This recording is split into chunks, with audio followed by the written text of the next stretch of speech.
Like, how do you approach pacing an Ironman 70.3 in power? And do you like stick with your plan versus, you know, try to limit the attack, or how do you go about it? Well, it's hard in 70.3 racing. Sometimes you just have to do the power necessary. Hey, my name is Colin, Szuch, professional triathlete, here training in the beautiful mountains of Colorado, and using VeloVetta as my #1 shoe. So you have 70.3 Worlds coming up against really some of the best athletes that have ever been in the sport. Like, how do you prepare for a race like that? It's all just about focusing on yourself, really. At the end of the day, that's the only thing you can control. When did you decide you were going to be a professional triathlete? There was this local race, Xterra Beaver Creek. I saw a couple of pros I looked up to that were doing it. And so I was pretty dedicated that summer. I trained for it, not really with the goals of being like a pro or anything, just to see what I could do. And then I got 5th at that race in the pros, even though I wasn't racing pro. And I was like, oh, maybe I'd have a chance.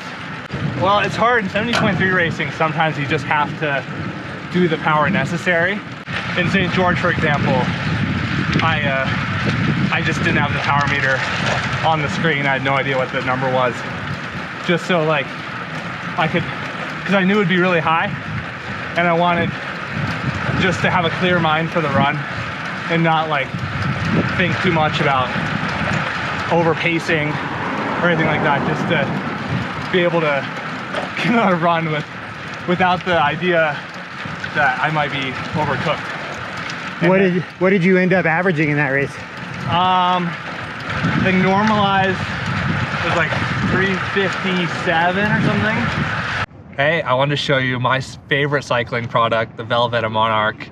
There's a few points to this shoe I really enjoy. The first part's the comfort. It is a super even lockdown, no hot spots, just really comfortable shoe. And I really enjoy the carbon plate on this shoe. It's so stiff, the power goes straight to the pedal, it feels great. And lastly, but most importantly, is the aerodynamics of this shoe. Aerodynamics is everything in triathlon, and having a shoe specifically designed to be aerodynamically resistant is incredible. The front here trips the air, and the rear directs the air, so there's no low pressure area, and it's just a quick shoe and an overall advantage when you're racing.